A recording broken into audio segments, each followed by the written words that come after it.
আসসালামু আলাইকুম প্রিয় শিক্ষার্থী বন্ধুরা, তোমরা সবাই কেমন আছো? আশা করছি আল্লাহর অশেষ রহমতে তোমরা সবাই অনেক ভালো আছো।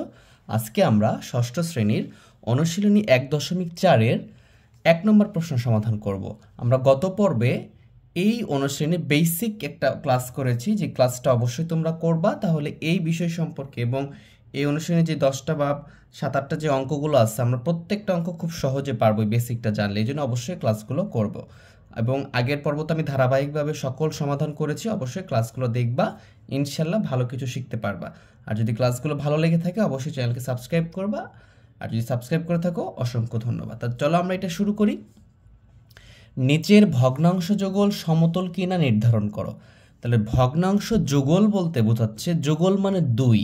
তাহলে এখানে যুগল বলতে এই যে একটা ক নম্বর উঠিয়েছি আমরা, খ গ 3টা অঙ্ক আছে। আমরা ক নম্বরটা আগে শুরু করব। দেখো ক নম্বরটা আমরা করব কিভাবে, এটা দেখাবো যে ভগ্নাংশ যুগল সমতল কিনা এই বিষয়টা আমরা কিভাবে নির্ধারণ করব। খুবই সহজ। এই আমার কি করবে, এখানে 5/8 এবং 15/24। কিভাবে বুঝবা এই দুটা সমতুল কিনা?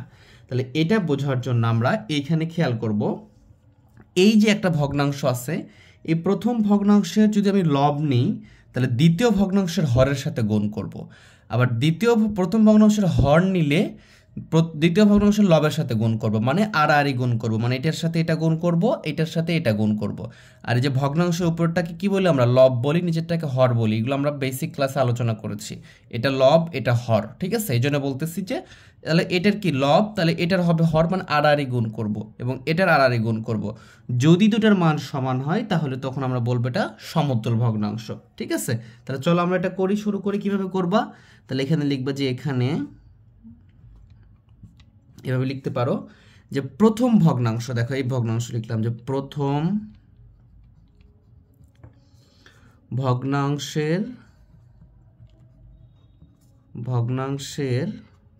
ভগ্নাংশের লব।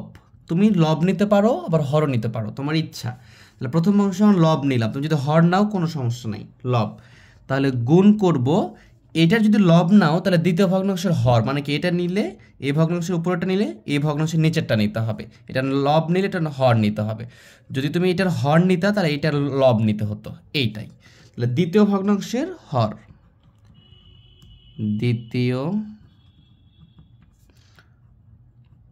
ভগ্নাংশের হর। তাহলে প্রথম ভগ্নাংশের লব নিয়েছি এইটা, তাহলে দ্বিতীয় ভগ্নাংশের কি হর, এই দুটা গুণ করব। লিখছি প্রথম ভগ্নাংশের লব গুণ দ্বিতীয় ভগ্নাংশের হর, যদি গুণ করি তাহলে কি আছে, প্রথম ভগ্নাংশের লবে আছে 5, আর দ্বিতীয় ভগ্নাংশের হরে আছে কত, হরে আছে আমাদের 24। এখানে 20 লিখছি আমি ভুলে, 24, এটা আছে 24। এখন যদি তুমি গুণ করো 4×5 = 20, কত হবে, 4×5 = 20, 0 হাতে থাকে কত, 2, 5×2 = 10, আর 2 কত হচ্ছে 12, 120 হয়েছে। এখন আমরা দ্বিতীয়টাও দেখব, যেহেতু এটা লব আর হর গুণ করছি, তাহলে দ্বিতীয় ক্ষেত্রে এখন কি করবো, প্রথম ভগ্নাংশের হর দ্বিতীয় ভগ্নাংশের লব, একই প্রসেস। তুমি যদি প্রথমে এটা করতা যে প্রথম ভগ্নাংশের হর তাহলে দ্বিতীয় ভগ্নাংশের লব করা লাগতো, তখন কিন্তু আবার এই জিনিসটা আমাদের দ্বিতীয় লাইনে আসতো, মানে আড়াআড়ি খালি গুণ দেখাবো। তাহলে এইভাবে লিখতে পারি আমরা যে প্রথম ভগ্নাংশের হর গুণ দ্বিতীয় ভগ্নাংশের, দেখো প্রথম ভগ্নাংশের হর যদি হয় তাহলে দ্বিতীয় ভগ্নাংশের কি হবে, এই উপরেরটা হতে হবে লব, যেহেতু হর আগে গুণ করে ফেলছি, তাহলে দ্বিতীয় ভগ্নাংশের কি লব। তাহলে হরে কত আছে, 8 আছে, আর লবে কত আছে, 15 আছে। তাহলে 15 করো, 5 × 8 = 40, 0 হাত থেকে 4, 8 কে 8 আর 4 কত হয়েছে 12। দেখো এইটাও 120 আসছে আমাদের, এইটাও কিন্তু 120 আসছে। যেহেতু গুণফল দ্বয় সমান, যেহেতু গুণফল দ্বয় কি সমান, তাহলে আমরা লিখতে পারি যেহেতু গুণফল দ্বয়, কেন দ্বয় লিখতেছি, দ্বয় মানে দুইটা গুণফল, এজন্য গুণফল দ্বয় সমান। যেহেতু গুণফল দ্বয় সমান তাহলে আমরা বলতে পারি যে অতএব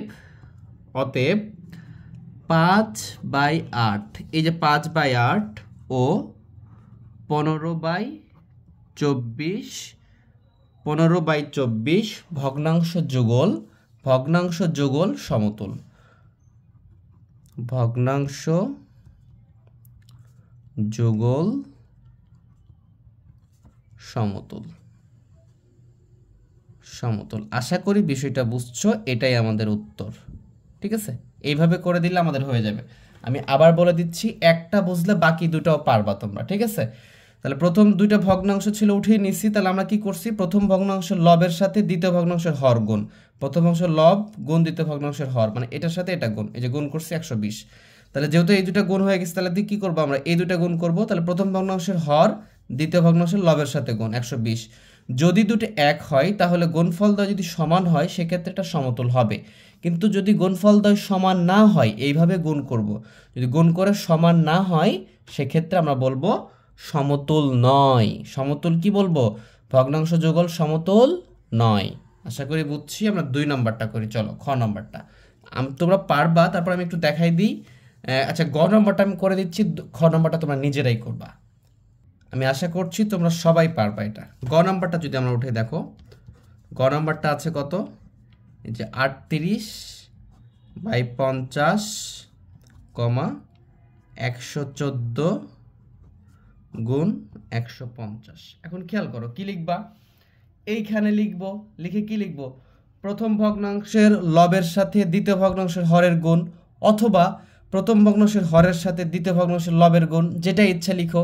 এটা আগে করো তাহলে এটা পরে করতে হবে, অথবা এটা আগে করো তাহলে এটা পরে করতে হবে, একই বিষয়, কিন্তু বিষয়টা কিন্তু একই। ঠিক আছে, তাহলে যদি আমরা এইভাবে লিখবো, কিভাবে লিখবো, প্রথম ভগ্নাংশের লব বা হর যেটা ইচ্ছে লিখো। তাহলে প্রথম ভগ্নাংশের লব কত 38, দ্বিতীয় ভগ্নাংশের হর কত 150, এই দুটা কি হবে, গুণ হবে। আচ্ছা, আমি শুধু লিখতেছি না, আমি তোমাদেরকে গুণ করে দেখাচ্ছি, তোমরা নিজেরাই লিখতে পারবা। তাহলে কিভাবে লিখবা, এরকম করে এখানে প্রথম ভগ্নাংশের লব গুণ দ্বিতীয় ভগ্নাংশের হর, তাহলে প্রথম ভগ্নাংশের লব কত আছে 38 গুণ দ্বিতীয় ভগ্নাংশের হর, হর কত আছে 150, 150। তাহলে 38 গুণ 150 কত হয় বলো, তোমরা এটা ক্যালকুলেটর করবা অথবা আলাদা সাইটে গুণ করবা। আলাদা সাইটে যদি গুণ করো তাহলে তোমাদের আসবে হচ্ছে 38 গুণ 150, তাহলে আসতেছে হচ্ছে 5700। কত আসতেছে 5700। এটা কি আসলো, প্রথম ভগ্নাংশের লব, এই যে প্রথম ভগ্নাংশ এটা লব, এটা উপরে থাকলে লব, নিচে থাকলে হর, লব দ্বিতীয় ভগ্নাংশের হর, তাহলে এই যে লব আর হর সবসময় গুণ হবে, তাহলে গুণ করছে এটা আসছে। এরপরে কি লিখবা, প্রথম ভগ্নাংশের হর, প্রথম ভগ্নাংশের হর কত 50, 50 গুণ দ্বিতীয় ভগ্নাংশের লব তাহলে হবে কত 114, তাহলে এটা গুণ করে দাও, 50 গুণ 114, তাহলে আসতেছে কত 5700। বুঝতে পারছো? এখন যদি তুমি এইটা লিখতা যে প্রথম ভগ্নাংশের হর দ্বিতীয় ভগ্নাংশের লব, তাহলে এটা উপরে করতো আর এটা নিচে আসতো, একই ব্যাপার, কোনো চেঞ্জ নাই এখানে, কোনো চেঞ্জও নাই, কোনো সমস্যার কিছু নেই। তাহলে যেহেতু দুটার মান একই আসছে, তাহলে তুমি কি বলবা, যেহেতু গুণফলদ্বয় সমান, যেহেতু গুণফলদ্বয় সমান, দেখো এই দুটো গুণফল কি আসছে, সমান আসছে, তাহলে অতএব আমি লিখবো কি, অতএব 38/50 ও 114/150 ভগ্নাংশ যুগল সমতুল।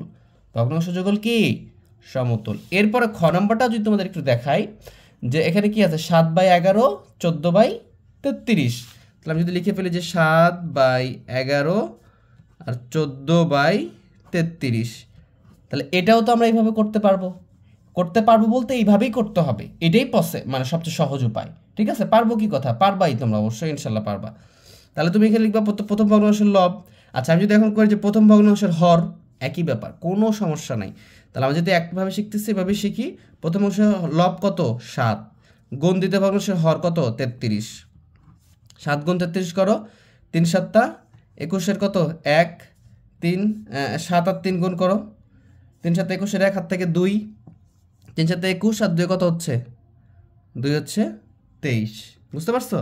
তারপরটা খেয়াল করো, তারপরটা কি করবো আমরা, এরপরে প্রথম ভগ্নাংশের হর, হর কত 11 গুণ দ্বিতীয় ভগ্নাংশের লব, লব কত 14 গুণ করে দাও, তাহলে 11 গুণ কত 14, তাহলে 11 গুণ 14 করলে হচ্ছে কত হচ্ছে 154 হবে। 100 কত হবে 154। এখন খেয়াল করো, আমাদের এই দুটা 120 হয়েছিল, এইখানে গুণ করো দুটা গুণফল 120 হয়েছিল, কিন্তু এইখানে গুণফল দুটা হয় নাই। তাহলে কি বলবা, যেহেতু গুণফলদ্বয় সমান নয়, যেহেতু গুণফলদ্বয় সমান নয়, অতএব অতএব কি লিখব? 7/11 ও 14/33 ভগ্নাংশ যুগল সমতুল নয়। এটাই উত্তর। এটাই কি উত্তর? আশা করি বুঝতে পারছো। যদি ক্লাসটা ভালো লেগে থাকে অবশ্যই একটা ভিডিওতে লাইক করে দিবা আর বন্ধুদের মাঝে শেয়ার করে দিবা। সবাই ভালো থেকো, সুস্থ থেকো। আল্লাহ হাফেজ।